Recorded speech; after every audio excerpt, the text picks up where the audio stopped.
Good morning everyone. स्वागत है आपका दोबारा से नेटवर्क बेसिक नेटवर्क ट्रेनिंग के अंदर। आज हम स्टार्ट करने वाले हैं client server network model. Last we have given you idea about networking basics. Also we have discussed binary number system. For more binary number system we will discuss in the next session. Before that, firstly यहाँ पर हम बात कर रहे हैं client server network की। Client server network क्या होता है और कैसे काम करता है। So let me share my screen to you. Here you are, this is slide show from the current. So you can see in the screen the headquarter Green City is there, which is the network is connected with internet, and here we have warehouse of Green City where the computers are connected, and another one here we have the supplier warehouse, so from where the material is supplying. So this is what an example of the network infrastructure. If we talk about the client server network model, इस network में एक server होता है जो centralise control करता है, हर एक चीज को सेंट्रलाइज कंट्रोल करता है और बाकी डिवाइसेस को क्लाइंट कहा जाता है। सर्वर पर सारी सर्विसेज होती हैं, जो भी सर्विसेज आपको क्लाइंट को देनी हो वो आप सर्वर पर डालते हैं और सर्वर से ही सारी क्लाइंट सर्विसेज सारे क्लाइंट एक्सेस करते हैं। जैसे कोई फाइल स्टोर करनी हो, कोई ईमेल सेंड करनी हो सर्वर के थ्रू आउट होती है, कोई प्रिंट आउट निकालना हो तो वो रिक्वेस्ट भी सर्वर पे जाती है, फिर प्रिंटर पे जाती है। फॉर एग्जांपल एक ऑफिस में विंडोज सर्वर इंस्टॉल है जो सभी यूजर्स के लॉगिन, फाइल एक्सेस और प्रिंट कमांड्स को कंट्रोल करता है। इसको आप ऐसे समझ सकते हैं। इसका बेनिफिट क्या है कि आप एक सर्वर लगाएं नेटवर्क में और बाकी क्लाइंट मशीन्स को उसके साथ जोड़ के नेटवर्क बनाएं। तो इस तरीके के नेटवर्क के अंदर आपको क्या फ़ायदे मिलते हैं। फर्स्ट ऑफ ऑल इसके अंदर मिलता है हाई सिक्योरिटी, मीन्स एक मशीन डायरेक्टली दूसरी मशीन के डेटा को एक्सेस नहीं करेगी। जो भी मशीन एक्सेस करना है वो सीधा कहाँ जाएगा, सर्वर पर। इसी को हम बोलते हैं सेंट्रलाइज्ड मैनेजमेंट। सेंट्रलाइज्ड मैनेजमेंट क्या है, हर एक मशीन सेंटर लोकेशन पे कनेक्टेड है और इसका एक और बेनिफिट है, उसको बोलते हैं better scalability. Better scalability means इस टाइप के नेटवर्क में मशीन्स को अपने रिक्वायरमेंट के हिसाब से घटाया या बढ़ाया जा सकता है। लिमिटेशंस क्या हैं इसकी, लिमिटेशंस की बात करें, सीमाएं क्या हैं इसकी, लिमिटेशंस क्या हैं। तो कॉस्टली इंफ्रास्ट्रक्चर है क्योंकि एक सर्वर चाहिए होता है, फिर उस सर्वर से एक सेंट्रलाइज मशीन को कनेक्ट करते हैं, उस सेंट्रलाइज मशीन से सभी क्लाइंट मशीन को कनेक्ट करना होता है और इसको इस्टेब्लिश करने के बाद इसके अंदर एक हमें बंदा चाहिए जिसको हम बोलते हैं नेटवर्क एडमिनिस्ट्रेटर। सो उसके लिए हमें एक रिक्वायरमेंट होती है, एक पर्सन रिक्वायर होता है जो स्किल्ड होता है administrator. Skilled administrator we need in it. इसमें स्किल्ड एडमिनिस्ट्रेटर की रिक्वायरमेंट होती है। आगे बात करते हैं फाइल एंड प्रिंट शेयरिंग क्या होता है। तो फाइल एंड प्रिंट शेयरिंग इसको आप ऐसे समझिए कि आपकी मशीन, आपके नेटवर्क के अंदर एक सर्वर मशीन है, एक प्रिंटर है, 10 क्लाइंट मशीन है। वो 10 की 10 क्लाइंट मशीन आपके प्रिंटर को यूज़ करना चाहती हैं, तो आप क्या करेंगे, एक मशीन पे प्रिंटर इंस्टॉल करेंगे और उस प्रिंटर को जहाँ पर वो इंस्टॉल कर रहे हैं उस मशीन को as a print server consider करें। और अगर हमें कोई फाइल शेयर करनी है तो वो फाइल्स को हम सर्वर पर अपलोड कर देंगे जहाँ से यूज़र्स उनके राइट्स के अकॉर्डिंग उस फाइल को एक्सेस कर सकते हैं। तो इसको आप बोल सकते हैं मल्टीपल यूज़र्स एक शेयर फोल्डर या प्रिंटर को एक्सेस कर सकते हैं। इसको हम बोलते हैं file and print sharing. Email service क्या होती है, इंटरनल और एक्सटर्नल कम्युनिकेशन के लिए बाहर से कोई कम्युनिकेशन करना है या फिर इंटरनली कम्युनिकेशन करना है, उसके लिए हम एक सिंपल सा यूज़ करते हैं ईमेल प्रोसेस, ईमेल सर्विसेज। आपको मुझे कुछ डिटेल फॉरवर्ड करनी है, आप मेरी मेल आईडी पे आप डाल देंगे, मुझे कुछ उसका रिप्लाई देना है, आपकी मेल आईडी पे डाल दूंगा। इसी में आता है एक रिमोट एक्सेस। अगर ये नेटवर्क जो आप देख पा रहे हैं अपने स्क्रीन के सामने, इस नेटवर्क को मुझे यहाँ से किसी दूसरी लोकेशन से एक्सेस करना है। फॉर एग्जांपल ये यहाँ पर इंटरनेट है और मैं यहाँ पर हूँ, क्योंकि इस नेटवर्क से कनेक्टेड नहीं हूँ, but I am in touch of internet. तो इंटरनेट के थ्रू मैं किसी भी एक मशीन को अगर रिमोटली एक्सेस करूं, इसको आप ऐसे समझ सकते हैं, यूजर्स रिमोटली कनेक्ट होकर डेटा एक्सेस कर सकते हैं इस सर्विस के थ्रू कहीं पर भी बैठकर। इंटरनेट शेयरिंग क्या है? एक ही ब्रॉडबैंड कनेक्शन, अगर आपके पास एक कनेक्शन है या एक लीज लाइन कनेक्शन है, एक लीज लाइन कनेक्शन या फिर एक ब्रॉडबैंड कनेक्शन से यूजर्स इंटरनेट चला सकते हैं, मल्टीपल यूजर्स, सभी यूजर्स। नेटवर्क सिक्योरिटी की बात करें तो नेटवर्क सिक्योरिटी में हम एंटीवायरस यूज करते हैं, फायरवॉल यूज करते हैं। और एंटीवायरस और फायरवॉल का काम क्या होता है? ये प्रोटेक्शन देते हैं, सिक्योरिटी प्रोवाइड करते हैं against any type of threat, possible danger से बचाते हैं, किसी भी बाहरी खतरे से प्रोटेक्ट करते हैं मशीन को और नेटवर्क को। यूजर एक्सेस कंट्रोल के थ्रू और ऑथराइजेशन के थ्रू अनऑथराइज एक्सेस को रोका जा सकता है, क्योंकि हम वहाँ पर परमिशन देते हैं कौन एक्सेस कर सकता है, कौन नहीं कर सकता। दूसरा फायरवॉल लगा होता है, अनऑथराइज कोई बंदा आएगा तो फायरवॉल उसको क्या रोक लेगा। एंटीवायरस है, अगर कोई worms, virus, trojan horse network में एंटर कर रहे हैं तो उनको भी वो रोक लेता है। आप इसको ऐसे समझ सकते हैं, अगर रिमोट एक्सेस को आप समझना चाहें, कि आज के दौर में वीपीएन के जरिए घर बैठे आप ऑफिस सर्वर से कनेक्ट होकर अपना काम कर सकते हैं और सिक्योर और एनक्रिप्टेड तरीके से कर सकते हैं। सो आज हमने जो डिस्कस किया उसमें हमने दो चीज़ डिस्कस की, कि क्लाइंट सर्वर मॉडल क्या है और वो कैसे काम करता है। लेकिन उससे पहले एक मॉडल और है जिसको हम बोलते हैं peer to peer. Peer to peer network environment के अंदर कोई भी मशीन सर्वर नहीं होती, सब मशीन्स क्लाइंट होती हैं और वो एक दूसरे से डायरेक्टली डेटा एक्सेस कर सकती हैं। उसमें कोई रेस्ट्रिक्शंस लगी होती, कोई भी एक मशीन डेटा शेयर करेगी, उस मशीन से दूसरी सभी मशीन्स को डेटा एक्सेस मिल जाएगा। कोई दूसरी मशीन शेयर करेगी, उससे जितनी भी दूसरी मशीन्स हैं उनको भी डेटा एक्सेस मिलता रहता है और वो सभी मशीन्स एक दूसरे से डेटा शेयर करके एक्सेस करती रहती हैं। उसमें किसी भी मशीन का किसी भी मशीन पर कोई कंट्रोल नहीं होता, उनका इंडिविजुअल कंट्रोल होता है, उनका अपना ही कंट्रोल होता है, जिसके थ्रू वो डेटा को मैनेज कर सकते हैं। तो ये दो मॉडल हैं, एक पीयर टू पीयर मॉडल, दूसरा क्लाइंट सर्वर। और साथ ही नेटवर्क के कुछ ज़रूरी फीचर्स हम डिस्कस करेंगे। अब किसी नेटवर्क का डिज़ाइन बनाएंगे तो आपको ये निर्णय लेना होगा कि आपके लिए कौन सा मॉडल बेहतर है, इट्स पीयर टू पीयर और सर्वर बेस्ड। हम अब बात करते हैं ओएसआई मॉडल की। ओएसआई मॉडल क्या है? बेसिकली जो नेटवर्किंग की रीड है और जिसमें 7 लेयर्स होती हैं, हर लेयर का अपना एक खास काम होता है। Why I am saying this? Because this is the model which is explaining here how machines communicate to each other। कैसे कंप्यूटर आपस में एक दूसरे से बात करते हैं, कम्युनिकेट करते हैं।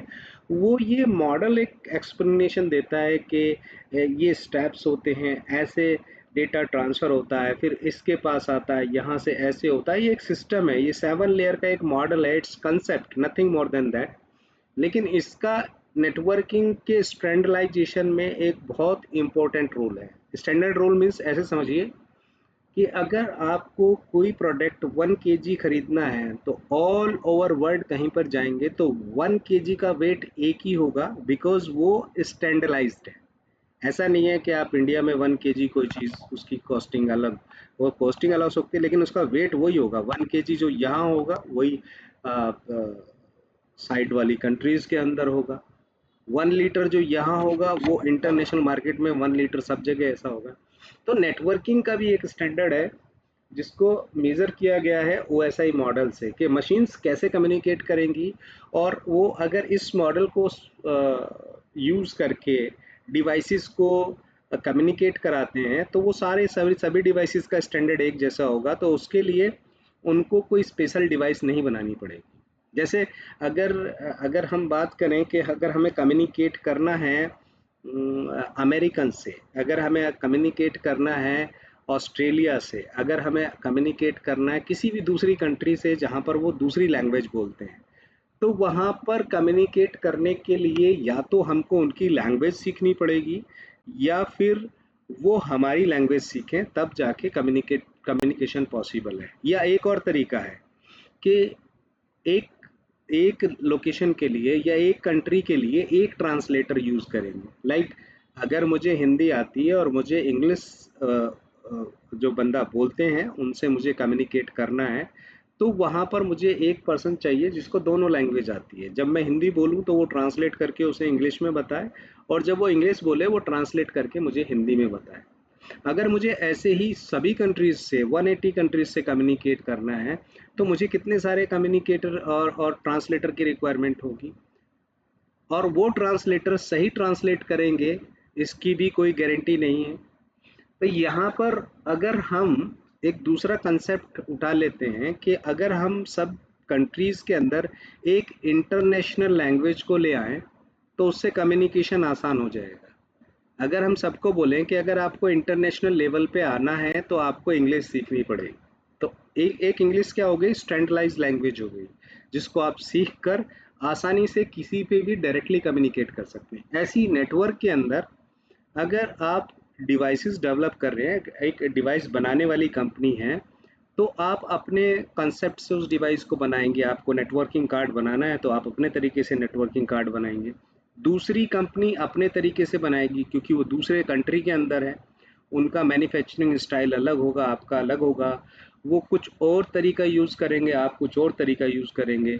फिर एंड ऑफ द डे क्या होने वाला है, क्योंकि उनकी डिवाइस अलग तरीके से काम करती है, आपकी अलग तरीके से काम करती है, तो ये दोनों डिवाइसेस आपस में डायरेक्टली कम्युनिकेट नहीं करेंगी। तो उस कंडीशन में हमें फिर उस पे और काम करना पड़ेगा कि एक डिवाइस और बनानी पड़ेगी जो इन दोनों डिवाइसेस को कम्युनिकेट कराए। तो अगर हम नेटवर्क को एक्सटेंड करते जाएंगे और इस नेटवर्क को बढ़ाते जाएंगे, तो एक दिन कंडीशन आएगी कि ये नेटवर्क बड़ा कॉम्प्लिकेटेड हो जाएगा।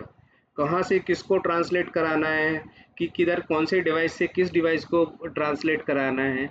तो इन सब से बचने के लिए एक मॉडल, एक कंसेप्ट तैयार किया गया, और ये कंसेप्ट सभी को दे दिया गया। मीन जिधर डेवलपमेंट है वो इस कंसेप्ट को फॉलो करते हैं। कोई प्रोटोकॉल डेवलप कर रहा है तो वो भी OSI मॉडल को फॉलो करेगा। अगर कोई नेटवर्क इंटरफेस कार्ड की मैन्युफैक्चरिंग कर रहा है तो वो भी इसी मॉडल को फॉलो करेगा।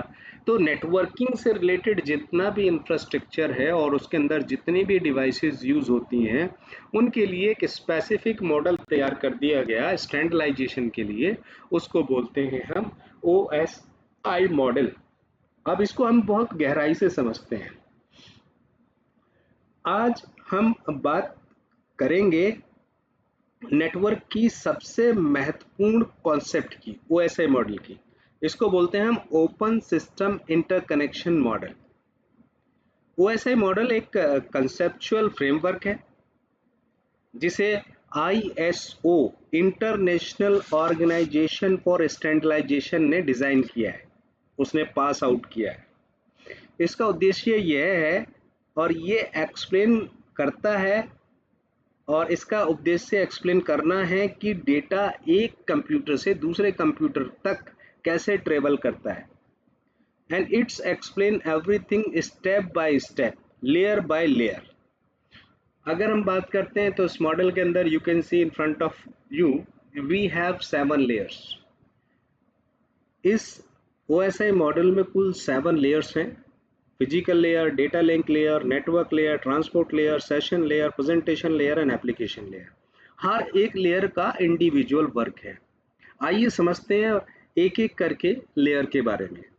फिजिकल लेयर की बात करें तो ये एक्चुअल हार्डवेयर को रिप्रेजेंट करती है, जैसे केबल को, कनेक्टर को और इलेक्ट्रिकल सिग्नल्स को रिप्रेजेंट करती है। यह डेटा को बिट्स के रूप में सेंड और रिसीव करती है। इसको बोलते हैं हम फिजिकल लेयर, और ये सबसे लास्ट की लेयर है जो डायरेक्टली केबल और कनेक्टर से कनेक्ट होती है।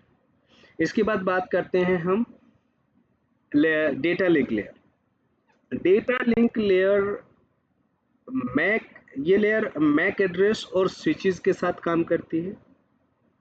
मैक एड्रेस किसी भी मशीन का फिजिकल एड्रेस होता है, जिसको बोलते हैं हम मीडिया एक्सेस कंट्रोल एड्रेस। और ये किसी भी मशीन का एक लैन कार्ड के अंदर एक चिप होती है, उसका एड्रेस होता है 48 बिट का एड्रेस होता है, उसको बोलते हैं physical address which can not modify. ये फिजिकल एड्रेस ऐसी होता है जैसे ह्यूमन, आपका मेरा एक फिजिकल लेआउट है, जैसा आपके जैसा कोई दूसरा नहीं है और मेरे जैसा भी कोई दूसरा नहीं है, तो ऐसी ही लैन कार्ड के अंदर एक एड्रेस होता है। पूरी दुनिया में ऐसा कोई दूसरा एड्रेस नहीं होता है, ये यूनिक एड्रेस होता है, उसी मशीन का एक फिजिकल एड्रेस होता है। इसको बोलते हैं हम मैक एड्रेस, हेक्साडेसिमल्स में होता है ये लिखा हुआ, और इसको मैं शो भी करूंगा आपको। और इसकी 48 बिट्स की लेंथ होती है। तो हम अगर डेटा लिंक लेयर की बात करें तो यह लेयर मैक एड्रेस और स्विचेस के साथ काम करती है। यह एरर डिटेक्शन करती है, कोई एरर आए तो उसको डिटेक्ट करती है, और फ्रेम्स मैनेज करती है। डेटा को बिट की फॉर्म में नहीं, फ्रेम की फॉर्म में। Frame is what, the collection of bits. उसमें 4 बिट भी हो सकती हैं, 8 बिट भी हो सकती हैं, तो वो उसको डेटा को फ्रेम में कन्वर्ट करती है। जब दो कंप्यूटर एक ही नेटवर्क में होते हैं और डेटा शेयर करते हैं, दो कंप्यूटर हैं एक ही नेटवर्क में डेटा शेयर कर रहे हैं, तो वहां पर मैक एड्रेस के जरिए कम्युनिकेशन होता है। ये सवाल बहुत बार नेटवर्किंग के इंटरव्यू में पूछा जाता है कि अगर दो मशीन्स एक ही नेटवर्क में कनेक्टेड हैं, तो वो मशीन्स आपस में फिजिकल एड्रेस के थ्रू कम्युनिकेट करती हैं या लॉजिकल एड्रेस के थ्रू कम्युनिकेट करती हैं। तो आपका आंसर होना चाहिए कि वो फिजिकल एड्रेस के थ्रू कम्युनिकेट करती हैं, क्योंकि वहां पर लॉजिकल एड्रेस की रिक्वायरमेंट नहीं होती। लेकिन अगर आपका मशीन और दूसरी मशीन अलग नेटवर्क में और आपकी मशीन दूसरे नेटवर्क में, और जहां पर एक स्पेसिफिक डिवाइस लगी हुई है जिसे बोलते हैं राउटर, तो अब इन दोनों मशीन्स के बीच में जो कम्युनिकेशन होगा वो आईपी एड्रेस के थ्रू होगा, ना कि मैक एड्रेस के थ्रू। ये आपको याद रखना है। तो जब दो कंप्यूटर एक ही नेटवर्क में होते हैं तो डेटा शेयर करते हैं, और और वो मैक एड्रेस के जरिए कम्युनिकेट करते हैं। तो ये डेटा लिंक लेयर की हमने बात की। आते हैं हम लेयर 3 पर, नेटवर्क लेयर पर। ये डेटा को छोटे पैकेट में तोड़ती है। अब ट्रांसपोर्ट लेयर की बात कर रहे हैं हम, लेयर 3 की बात कर लेते हैं पहले, नेटवर्क लेयर की। नेटवर्क लेयर में, इस लेयर पर आईपी एड्रेसिंग और राउटिंग होती है। Network layer, so this is the layer which is responsible to find out computer in different segments. अलग अलग हिस्सों में जो मशीन्स होती हैं उनके एड्रेस को फाइंड आउट करने के लिए ये लेयर रिस्पॉन्सिबल है। इसको हम नेटवर्क लेयर बोलते हैं। इसीलिए इस लेयर पर आईपी एड्रेस और राउटिंग होती है। आईपी एड्रेस मीन्स हम बात कर रहे हैं लॉजिकल एड्रेस की, जो हम उस मशीन को देते हैं। लॉजिकल एड्रेस को आप ऐसे समझिए, फिजिकल एड्रेस आपका लेआउट, आप कैसे दिखते हैं, आपकी नाक कैसी है, आपकी आंखें कैसी हैं, और आपके जैसा कोई दूसरा हो नहीं सकता। आप ट्राई भी करेंगे, सर्च आउट करेंगे तो नहीं मिलेगा। लेकिन आपका नाम क्या है? आपका नाम सुमित है तो दूसरा भी सुमित हो सकता है। आपका नाम अमित है लेकिन दूसरा भी अमित हो सकता है। तो ये क्या है, ये it we can change it. नाम हम रखते हैं, उसको मॉडिफाई भी कर सकते हैं। तो ऐसे ही एड्रेस होता है, एक आईपी एड्रेस होता है जिसको हम देते हैं, उसको बोलते हैं लॉजिकल एड्रेस। और जो राउटर्स होते हैं वो लॉजिकल एड्रेस पर राउटिंग करते हैं, किसको कहाँ जाना है, किसके साथ कम्युनिकेट करना है, उसको हम राउटर बोलते हैं। तो नेटवर्क लेयर पर आईपी एड्रेस और राउटिंग होती है, और राउटर इसी लेयर पर काम करते हैं और डेटा को सोर्स से डेस्टिनेशन तक पहुंचाने का रास्ता तय करते हैं। जब आप किसी वेबसाइट को, फॉर एग्जांपल, जब आप किसी वेबसाइट को एक्सेस करते हैं, कोई भी वेबसाइट, आप इंटरनेट पे जाते हैं, वेबसाइट एक्सेस करते हैं, तो डेटा कई नेटवर्क्स और राउटर्स से होकर आईपी एड्रेस के आधार पर डेस्टिनेशन तक पहुंचता है। ऐसे ही नहीं पहुंचता। जब आप किसी वेबसाइट का नाम डालते हैं तो डेटा बहुत सारे नेटवर्क से गुजरता है, बहुत सारे राउटर से होके गुजरता है, और आईपी एड्रेस के आधार पर जो आपने सर्च किया है वो डेस्टिनेशन तक पहुंचता है, तब आपको रिप्लाई मिलता है। तो ये रिस्पॉन्सिबल है कि डिफरेंट सेगमेंट में कंप्यूटर को फाइंड आउट करने के लिए नेटवर्क लेयर। आ जाते हैं लेयर 4 पे। ट्रांसपोर्ट लेयर या डेटा को छोटे पैकेट में तोड़ती है।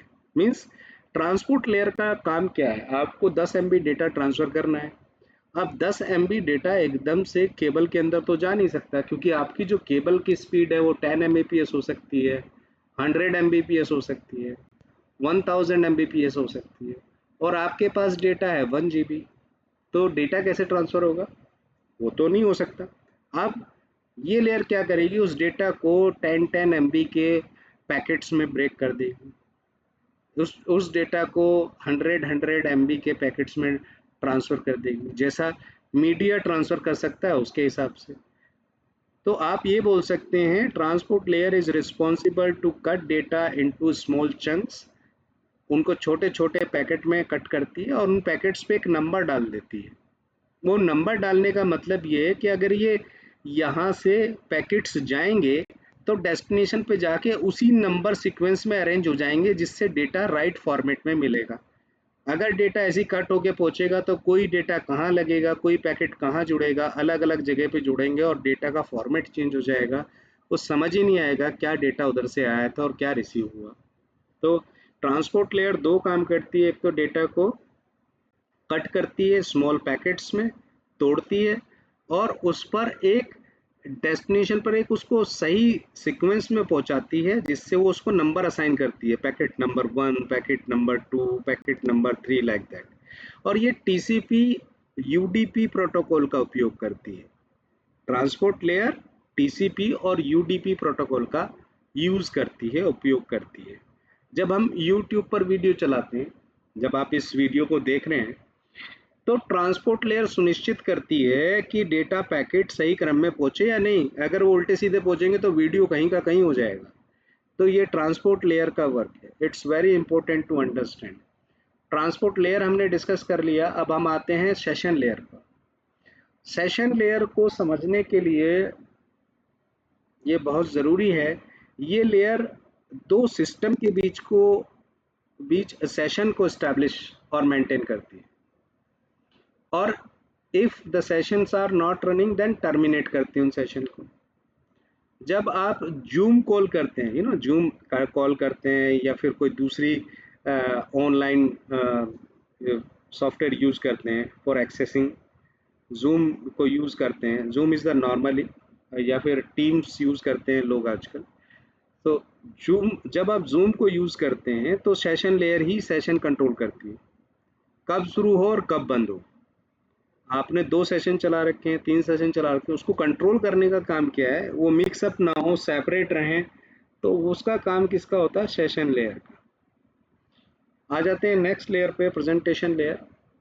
प्रेजेंटेशन लेयर डेटा को एनक्रिप्ट और डिक्रिप्ट करती है, and this is the layer which is present the data into right format.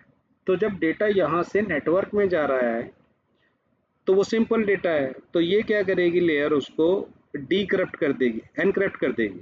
Encrypt means अब वो नॉर्मल रीडेबल नहीं रहेगा, नेटवर्क में ट्रांसफर हो जाएगा। यह लेयर डेटा को एनक्रिप्ट कर देगी और कंप्रेस और डीकंप्रेस करती है। यह डेटा को रीडेबल फॉर्मेट में लाने का काम करती है। पहले उसको सेंड करेगी एनक्रिप्ट करके, और वापस फिर जब रीच हो जाएगा जहां पर पहुंचना है तो उसको रीडेबल फॉर्मेट में कन्वर्ट कर देगी। ये लेयर एसएसएल और टीएलएस एनक्रिप्शन इसी लेयर पर होता है, जिससे सिक्योर वेबसाइट काम करती है। जो आप देखते हैं कि ये website SSL socket layer, secure socket layer पे काम कर रही है, या फिर टीएलएस एनक्रिप्शन इसके अंदर है, सिक्योर वेबसाइट है, एचटीटीपीएस। तो ये जो वर्क होता है ये इसी लेयर पर होता है, जिसे हम सिक्योर वेबसाइट पर यूज करते हैं इसको। नेक्स्ट इज एप्लीकेशन लेयर, या यूजर इंटरफेस लेयर पर काम करती है, जहां हम एक्चुअल इंफॉर्मेशन और एक्चुअल इंटरेक्शन करते हैं, जैसे email, web browsing, file transfer. This is the layer which is responsible to open the program into right format. उसका फॉर्मेट क्या है, उसी फॉर्मेट में उसको ओपन कर दी. कोई जीमेल की फाइल है तो जीमेल में ओपन होगी, क्रोम की है तो क्रोम में, स्काइप की है तो स्काइप में. ये सब एप्लीकेशन लेयर के ही एग्जांपल है. नाउ अगर OSI मॉडल नेटवर्किंग को समझने का एक बेहतरीन तरीका ये भी है कि एक लेयर स्पेसिफिक काम करती है और लेयर्ड अप्रोच से ट्रबल शूटिंग और डिजाइनिंग आसान हो जाती है. नेटवर्क हार्डवेयर और केबलिंग के बारे में फिजिकल स्टेप में बहुत महत्वपूर्ण भूमिका होती है. तो ये जो हमने डिस्कशन किया ये पूरा OSI मॉडल का था. इसके साइड में आप देख पा रहे हैं इधर 7 लेयर्स हैं: application, presentation, session, transport, network, data link and physical. यहाँ पर जो ये एप्लीकेशन लेयर है, ट्रांसपोर्ट लेयर है, इंटरनेट लेयर है, नेटवर्क एक्सेस लेयर है, these are part of TCP/IP model. TCP/IP क्या है इसको आप आगे भी समझ पाएंगे, लेकिन यहाँ पर इसको इतना समझें. TCP/IP एक प्रोटोकॉल का कॉम्बिनेशन है जहाँ पर TCP एक प्रोटोकॉल है, IP एक प्रोटोकॉल है. और इस प्रोटोकॉल को जब डिजाइन किया गया तो इसमें बताया गया कि ये प्रोटोकॉल 4 लेयर्स पे काम करती है. जब ये लेयर 4 प्रोटोकॉल 4 लेयर्स पे काम करती है ये प्रोटोकॉल, तो इसको पूछा गया कि आप अगर 4 लेयर पे काम करते हो और हमको सब प्रोटोकॉल चाहिए जो OSI मॉडल की 7 लेयर पे काम करते हैं, तो ये इसके साथ कंपेटेबल है या नहीं है. तो TCP/IP ने दो डिपार्टमेंट ऑफ डिफेंस ने इसको डेवलप किया TCP/IP प्रोटोकॉल को, और बताया कि हमारी TCP/IP मॉडल की 4 लेयर इक्वलेंट हैं OSI मॉडल की 4 लेयर के. इसलिए ये मॉडल, ये प्रोटोकॉल हमारी नेटवर्क में इजीली काम कर सकती है, इसको हम यूज कर सकते हैं. कैसे? उन्होंने बोला कि हमारी एप्लीकेशन लेयर OSI मॉडल के 3 लेयर्स के इक्वलेंट वर्क करती है. यानी कि ये 3 लेयर्स जो काम करती हैं TCP/IP मॉडल की सिंगल लेयर काम करती है. यहाँ पर उन्होंने बोला कि जो ट्रांसपोर्ट लेयर OSI मॉडल की काम करती है, हमारे पास भी, हमारे मॉडल के अंदर भी वही ट्रांसपोर्ट लेयर है, सेम वर्क करती है. OSI मॉडल की जो नेटवर्क लेयर काम करती है TCP/IP मॉडल के अंदर वो इंटरनेट लेयर काम करती है. और OSI मॉडल के डेटा लिंक लेयर और फिजिकल लेयर जो काम करती हैं मिलकर, वो TCP/IP मॉडल के अंदर नेटवर्क एक्सेस लेयर काम करती है. तो यहाँ से ये क्लियर हो गया कि TCP/IP model completely OSI model को फॉलो करती है और ये इसके काम करने का सिस्टम प्रॉपर है, इसकी कंपैटिबिलिटी है, इसको आप यूज कर सकते हो OSI मॉडल के अकॉर्डिंग, एक्सेप्टेड है.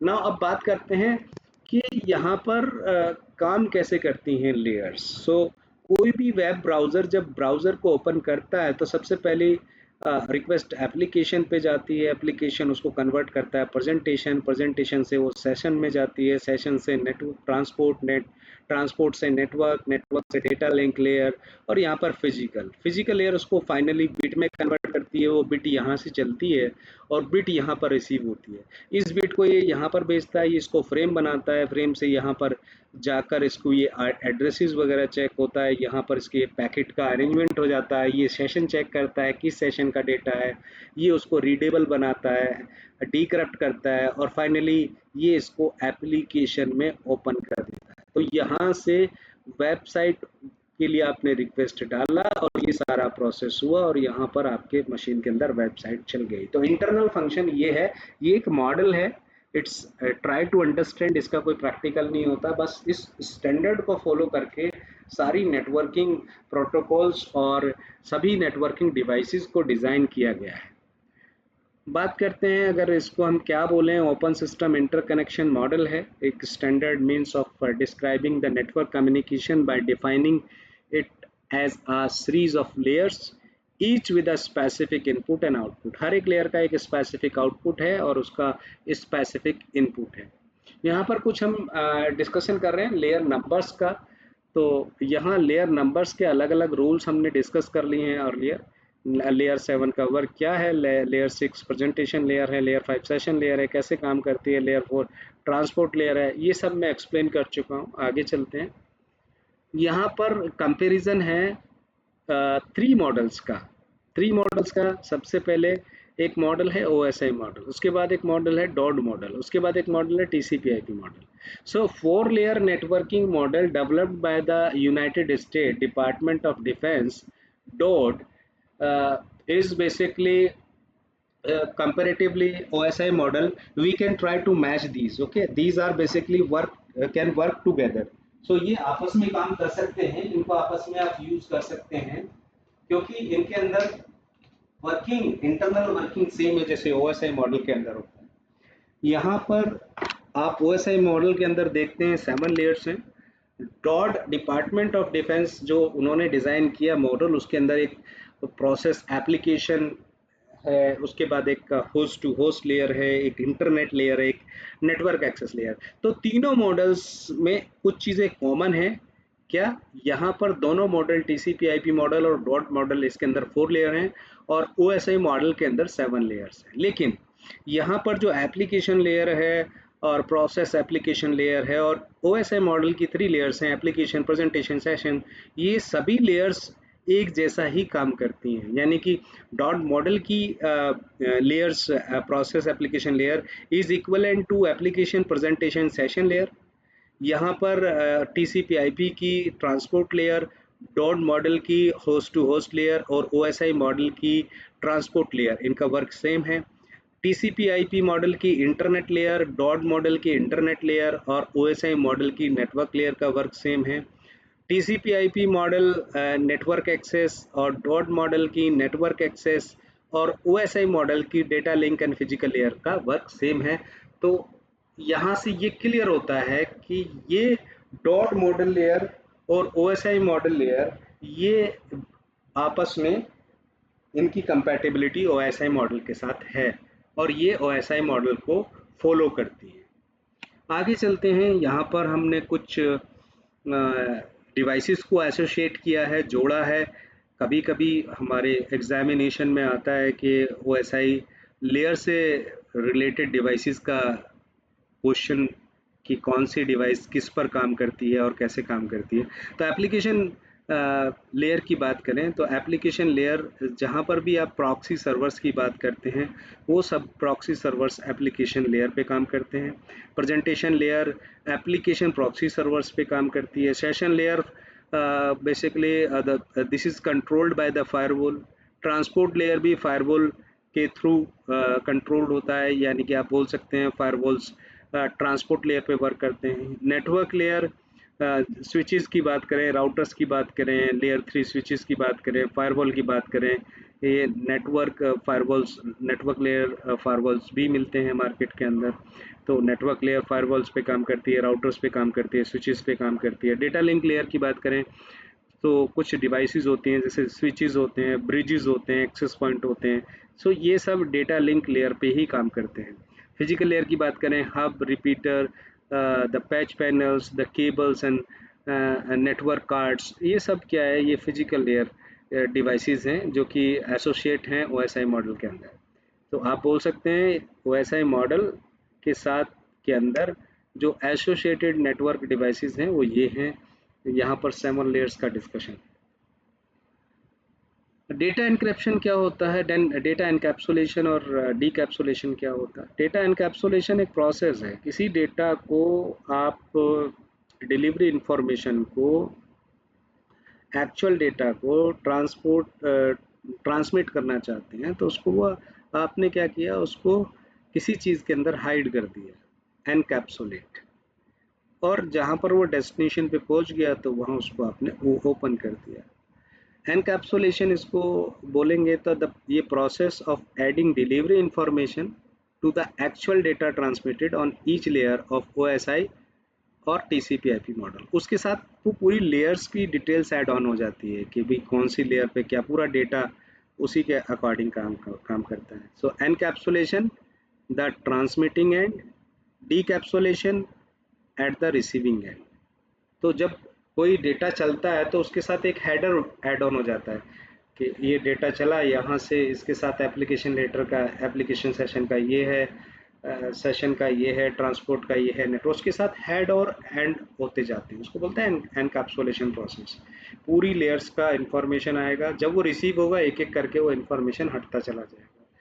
इसको हेडर्स एंड टेलर्स भी बोल सकते हैं।